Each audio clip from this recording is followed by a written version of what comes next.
In this chapter, we'll talk about more of history, the origins and causes of ethnic inequality. Let's talk about some terminology first.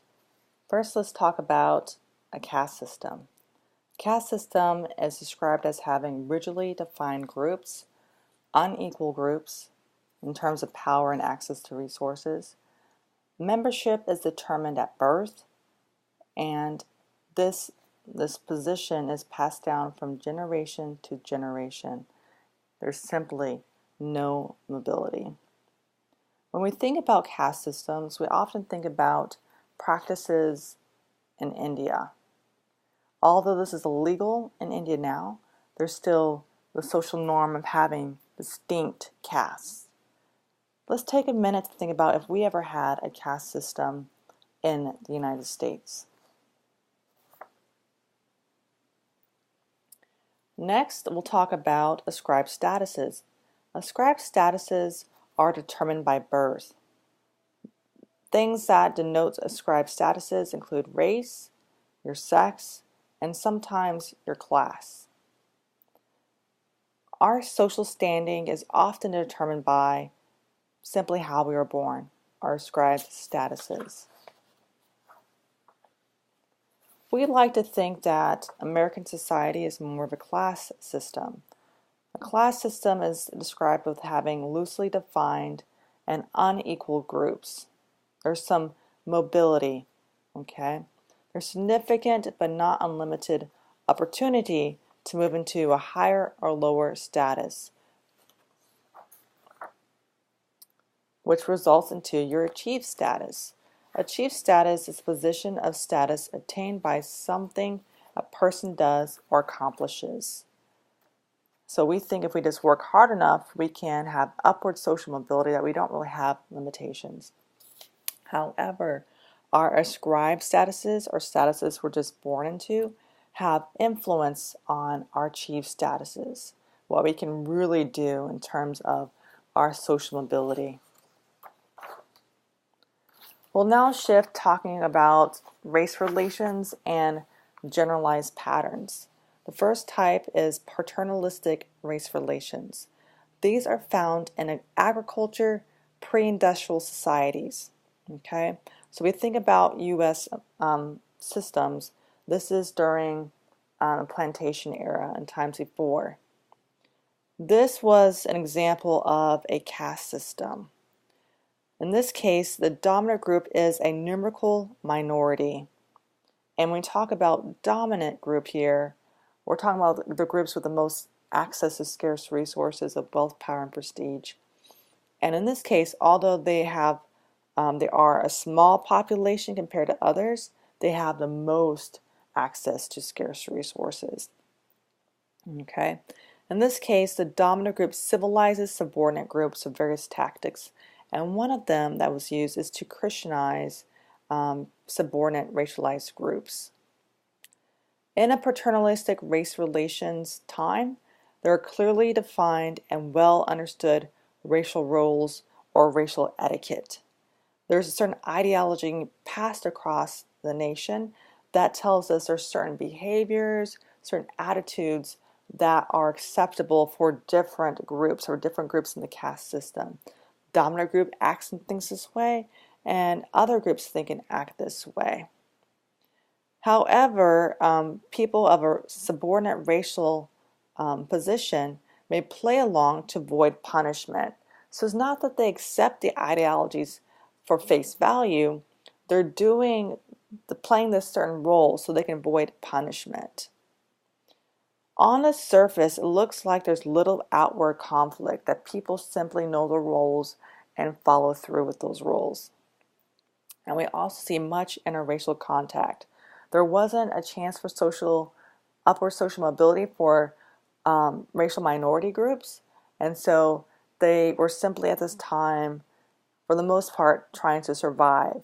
Although we'll see later on certain points of rebellion. The next type of race relations is rigid competitive race relations.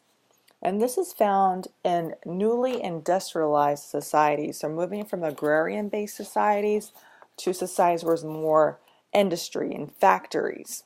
Okay. In this case, there's unstable caste system. It's still pretty tight, but it's starting to be more fluid and flexible.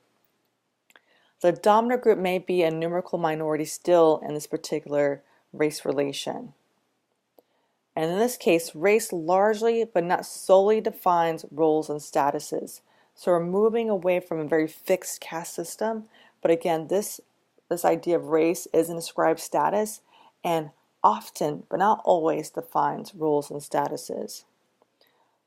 We see a complex division of labor. Okay, we're moving away from legalized forms of slavery, where those who are able to move out of the southern plantation era, out of sharecropping, may go up to the north to find work in the factories.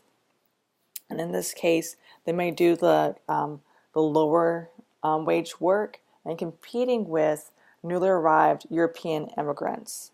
Okay, there is competition in this work, but there's different wages. So we see that white workers at this time having a little bit more in terms of access to higher wages and maybe a better opportunities to find a better life. And then we have these newly arrived Southern Black migrating to the North, and so they're going to be paid at a lower wage. Okay, there's strict segregation, and this segregation was put into law, like the Jim Crow laws, to protect threatened statuses of the white working class. The elites at the time really didn't care about what the working class of either race was actually doing. So because of this threatened status, there's this high potential for conflict. The next type of race relation we'll focus on now is fluid competitive race relations. This is occurring with a class system, with racial inequalities remaining from the past racial caste system. So again, the past influences the future on the present and can later determine the future. Okay, it doesn't just get washed away. The dominant group is a numerical majority. So here we have the European or white racialized group becoming more in terms of the population. There's more people of a European background. There's little official segregation. Formalized discrimination was outlawed, so it's not in the laws anymore. However, de facto segregation still occurs. We still see higher rates of housing discrimination. We still have high rates of housing, educational, occupational segregation. Minority groups do have a middle class. However, for the most part, they still are disproportionately poor compared to the dominant group. There is more interracial contact to a certain degree. So we'll see things like you may be more likely to see people of color in a small proportion in your neighborhood or at your workplace or in your school. But again, to a certain point, if it goes past the tipping point, we see instances of white flight. There is a high degree of competition, again, for the best schools, the best jobs, the best houses. And this doesn't lead to high instances of racial conflict like we see in the past, but then the racial conflict is still present. However, it's kept to a controlled level. Now we're going to talk about how various groups started to interact with one another. Okay, and one type of interaction came through migration. And this occurs when a group moves where another group is already present. Another way is that both groups move to the same area. So again, just movements of groups of people. The initial context can be described as colonization, annexation, and immigration. Colonization is a form of intergroup contact that occurs when one group migrates to an area occupied by another group and subordinates that indigenous group.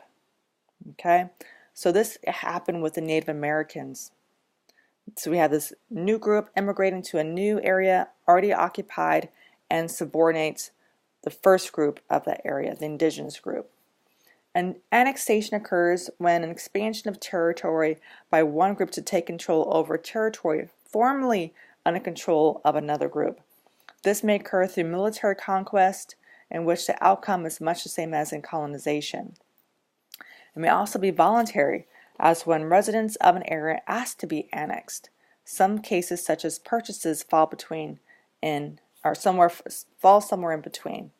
And one primary example of annexation is the movement of the borders between Mexico and the U.S.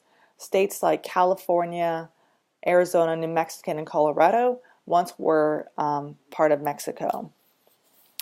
Immigration is migration of one group into an area controlled by another. The entering group becomes part of the indigenous group society. Immigration may be either voluntarily or, in the case of slave importation, involuntary. Bonded or indentured laborers and political refugees fall somewhere between voluntary and involuntary immigration.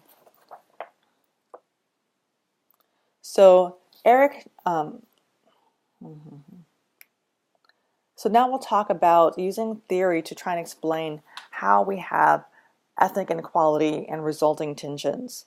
So Noel will try to combine both the functionalist theories and conflict theories to explain what is going on. And he argues that 3 conditions must be present: ethnocentrism, or the idea that your group is superior to all others; competition or opportunity for exploitation; and unequal power. So we'll see how these 3 conditions play out with various major racial ethnic groups throughout history. First, with African Americans. We have the development of the colony of Virginia from starting at 1619 and then resulting African Americans or Africans coming to that colony till about 1660. They're brought to Virginia or to the United States involuntarily through slave importation. They're kidnapped from their particular groups and tribes and nation states in Africa. Racial inequality started as being quite mild. Okay, they're treated mostly like indentured servants. However, they had a different status than indentured servants because they didn't have any opportunity to later be free. Laws are passed sanctioning slavery or making it legal in the 1660s. Kidnapped Africans were seen as property. They had no legal rights. Their status was ascribed and passed on to their resulting children. So once a slave, you're always a slave, and your resulting children will also be slave. And this was due to the plantation system. So again, this status is very directly linked to the economic systems that they're coming into. Africans were easier to enslave than other groups because they can be seen easily as being almost property, if you would just say that. From a distance, we can see that they have dark skin. We can see that they can be captured if they're able to be broken up from their tribal groups. Okay, they're also seen as better laborers. They just didn't die as fast as other groups that were the European settlers trying to exploit for labor.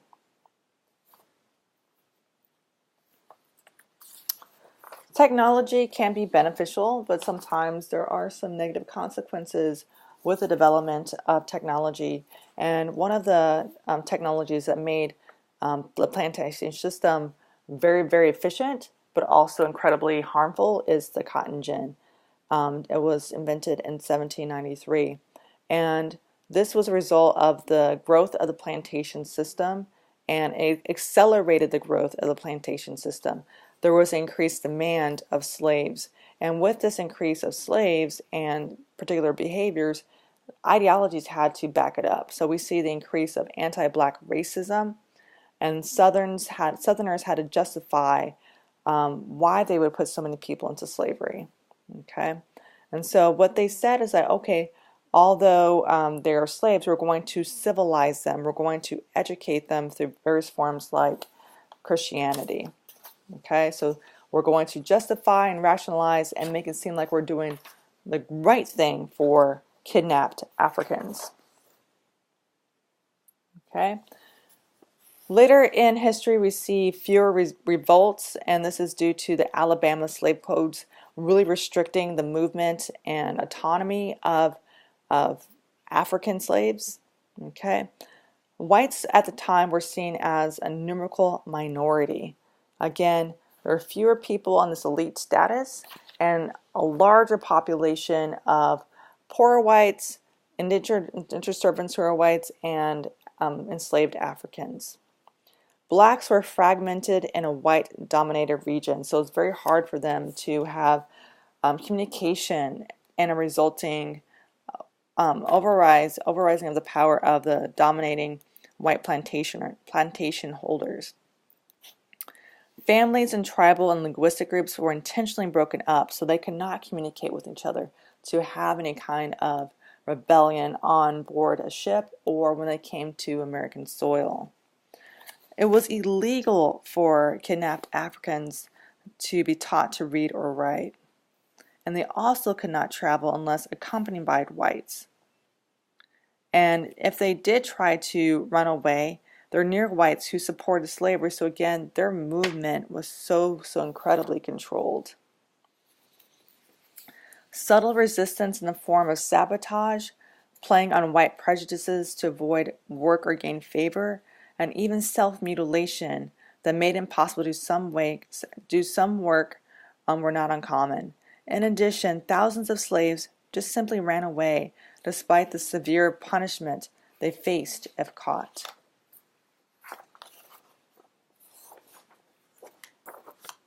Next, we'll talk about Native Americans, Indigenous Americans. During early contact, there was an estimated 7 million Native Americans, huge number of people, and with this came 600 independent nations.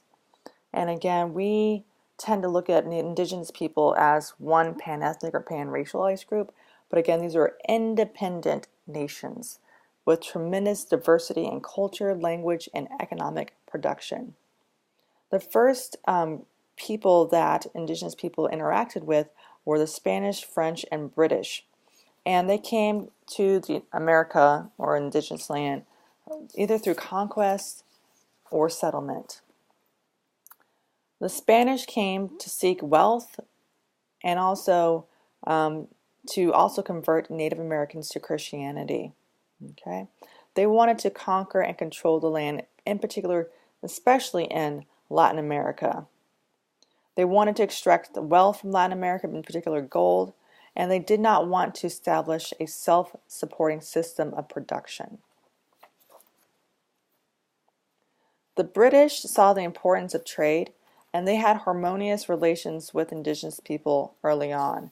They depended on Native American people for survival, and they had to be cooperate with them in terms of the fur trade. That was what they primarily came over. Even though they had cooperative work relations with indigenous people, they had very ethnocentric views of Native Americans. They saw them as heathens.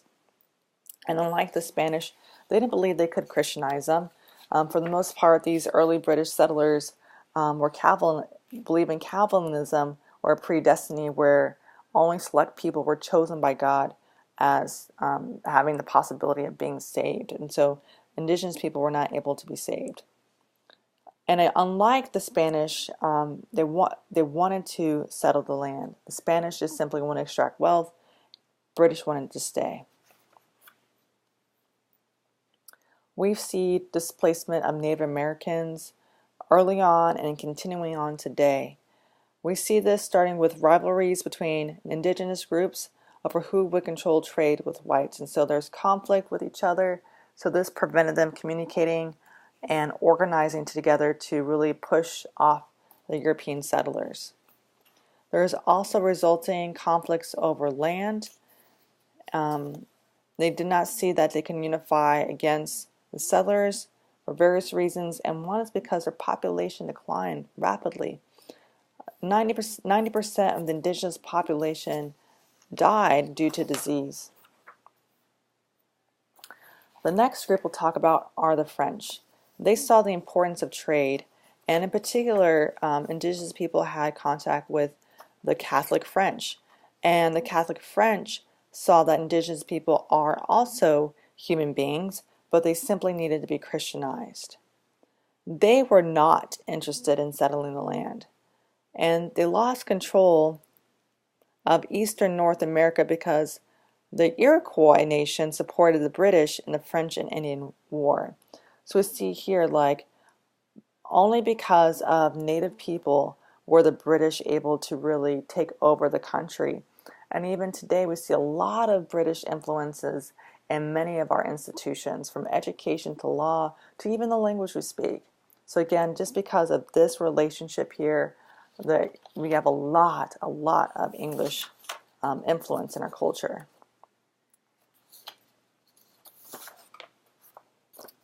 The Trail of Broken Treaties was a result of remembering what happened when the Trail of Tears occurred. And this was to remember how indigenous people were pushed off their land, very fruitful land, to very arid places like Oklahoma. And there was this idea of pushing and resultant behavior pushing indigenous people off from before the Revolutionary War until the end of the 19th century. So we as Americans, as immigrants to this land, pushed the indigenous people away. We required native people to give up their land and move to a new land, and we're very deceptive in this. Native people believe in common ownership, but they were given these really deceptive treaties that were not in their favor at all. Again, they signed these treaties expecting to be kept in good faith, but they often weren't. Imagine signing a lease that's full of legalized jargon that you can't understand. And of course, the lease is not written for your benefit, it's written for the benefit of the landlord. And then times that by 1,000. That is what it's like to sign these treaties. Here is a map of our current reservations, the dark areas here. So imagine again these 600 nations now in these little dark spots, very limited dark spots in our country. Okay. Also watch the video on DCL called One Word, how indigenous people today feel about reservations. Okay. Reservations can be described as worthless land, arid, nothing can grow. They were prison-like. Again, unlike other people in the United States, indigenous people became prisoners and had wardens, the BIA or Bureau of Indian Affairs, controlling their lives. There were a few recognized, Native people had a few recognized legal rights. Again, their behavior, their lives were controlled from adoption to even moving off the reservation. There are wards of the government starting from 1862 and moving on throughout history. These reservations were heavily guarded by U.S. troops, and indigenous people on the reservations could not leave without a pass. They're also forbidden to practice their traditional religions. And the schools that the children had to attend were boarding schools. They were taken away from the authentic culture from their home tribes and put into these boarding schools to civilize them, essentially to whitewash them, take away their native tongue, take away their religion, cut off their hair, punish them for being and expressing their culture in authentic ways. And Native or Indigenous people were denied the right to vote until the 1970s. So again, the first people of the United States were one of the very last peoples to have the right to vote. Now moving on to Mexican Americans. Texas, California, New Mexico, Arizona, Nevada, Utah, and most of Colorado were once Mexico. Okay? Anglos and Mexico had a very cooperative relationship overall and some competition. There was little ethnic stratification between the two groups, and Mexicans may have some European background, European and indigenous background in their culture. Both groups were landowners, farmers, and ranchers, so they both had wealth. Anglos assimilate into Mexican life. So it's very different than we usually see where we have a racialized subordinate group assimilating. This time, Anglos assimilate into Mexican life. Anglos and Mexicans were doing the same thing. Both of them oppressed native people. They had a common enemy. Conflict arose over Mexican national government. And we see control versus less government control with the centralists who wanted control versus federalists who wanted less government control. So simple, kind of like the Democrat-Republican divide that we have in our country. The centralists who wanted more government control gained control over this idea or this area of Mexico. And we have a resulting conflict with Texas. So what should we do with Texas? Should it be part of Mexico, or should we start to think about it as part of U.S. soil? In addition, we have this conflict about the economy. In particular, should we incorporate slavery in these new annexed states? Mexico abolished slavery in 1829. However, many Anglos immigrated from southern slave-owning states, and Texas became an independent nation. So should Texas be a slave state for the U.S., or should it be Mexican, where slavery was abolished?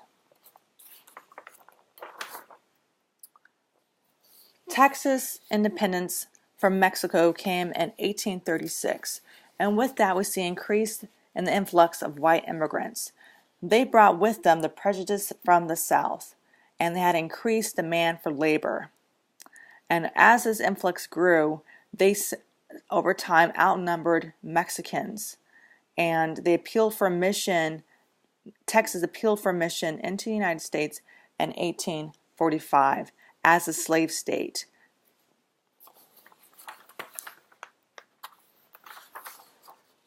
As this relationship between the Mexican and Anglos have grown, and the Mexicans are starting to lose their power, especially with losing certain states, and the influx of Anglos from the South, there was an unequal relationship developing. Mexicans were now being deprived of their land through force and also through the law. A racist ideology was used to justify annexation of land, and also through physical force like warfare. Mexicans who were there and also the Anglos learned racism of the South, and they also justified what they're doing through the idea of manifest destiny, being that the control of America should be in the hands of Europeans. That was simply God's will.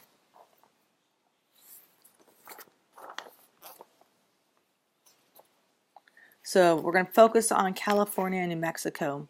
The Treaty of Guadalupe Hidalgo occurred in 1848, and it ended the Mexican-American War. And Texas was annexed along with other western states.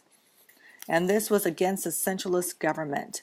The Gaston Purchase occurred in 1853, and it established the U.S.-Mexican border.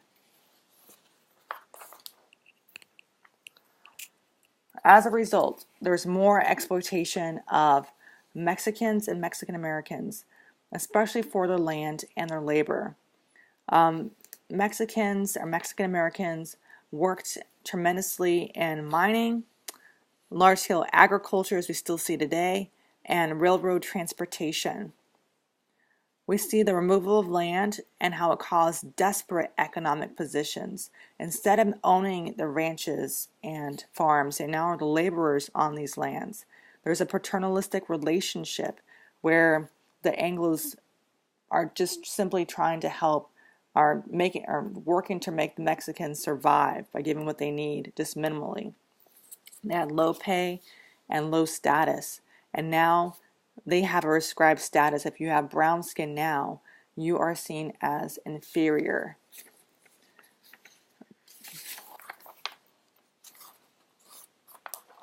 The Mexican Revolution was put forth to have political and economic changes and safety.